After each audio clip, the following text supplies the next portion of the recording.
नमस्कार दोस्तों, हम में से अधिकांश लोग जो है वो एक ही तरह की हैबिचुअल, रिपीटेटिव, कंडीशन और रूटीन लाइफ जो है वो लीड करते हैं और एक ही प्रकार का जो है वो रूटीन हमारा चलता रहता है। कोई नया एक्साइटमेंट जो है वो बहुत कम देखने को मिलता है।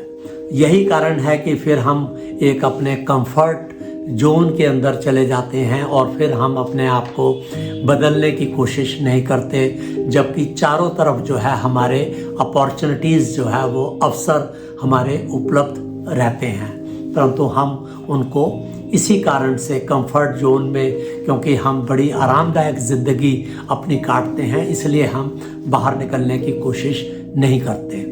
साथ ही हमारी जो विचारधारा है वो बहुत ज़्यादा रिजिड होती जाती है।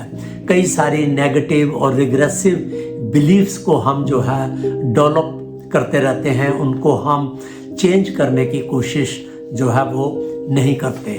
साथ ही फिर क्योंकि हमें लगता है कि किसी प्रकार की हमारे अंदर कोई कमी नहीं है, इसलिए जो है हम अपने आप को ओवर एस्टिमेट करने लग जाते हैं। साइकोलॉजी में इसको जो है डनर क्रूगर इफेक्ट भी कहते हैं। और ये सभी कारण जो है इसके पीछे है कि हमारी बेसिक नेचर भी जो है फिर वो नहीं बदलती और एक ही प्रकार की हमारी जो नेचर है, हमारी जो बेसिक फंडामेंटल नेचर है वो जो है वो चलती रहती है और पूरी ज़िंदगी जो है हम उसी में काट देते हैं। साथ ही एक चीज़ और इम्पॉर्टेंट चीज़ ये है कि हमारी जो ईगो है वो 18-20 साल तक जो है वो डेवलप होती है, जहाँ पर कि जो है हमारे पेरेंट्स का, हमारे जो इर्द गिर्द जो लोग रहते हैं उनका बहुत ज़्यादा इन्फ्लुएंस होता है।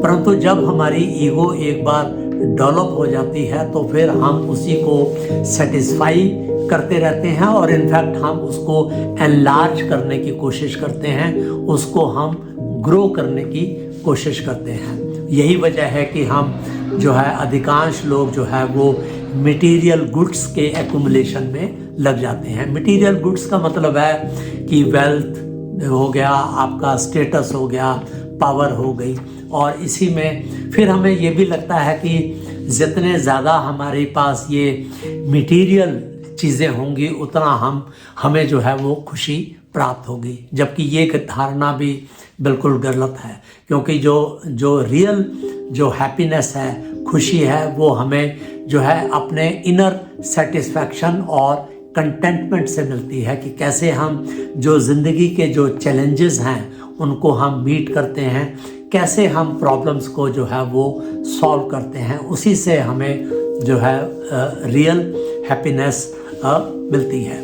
तो ये सारे जो कारण हैं ये हमें एक इल्यूजनरी वर्ल्ड के अंदर जो है वो ले जाते हैं और हमें लगता है कि यही ज़िंदगी जो है सही है। इसलिए हम जो है स्पिरिचुअली ग्रो करने की बात जो है वो नहीं सोचते और ना ही हमारे मन के अंदर जो है वो आती है।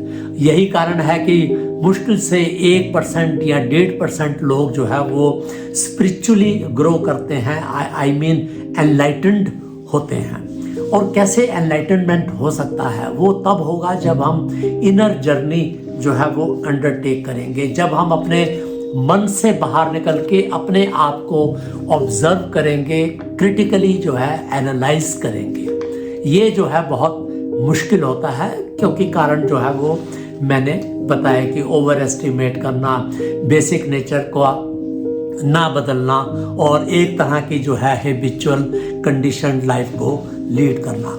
तो यदि हम चाहते हैं कि हम स्पिरिचुअली ग्रो करें, एनलाइटेंड हों, तो हमें अपने मन से बाहर निकलना पड़ेगा और असली जो है हमें ज़िंदगी की सच्चाई को जो है वो गहन तरीके से जो है उसको हमें देखना पड़ेगा। धन्यवाद।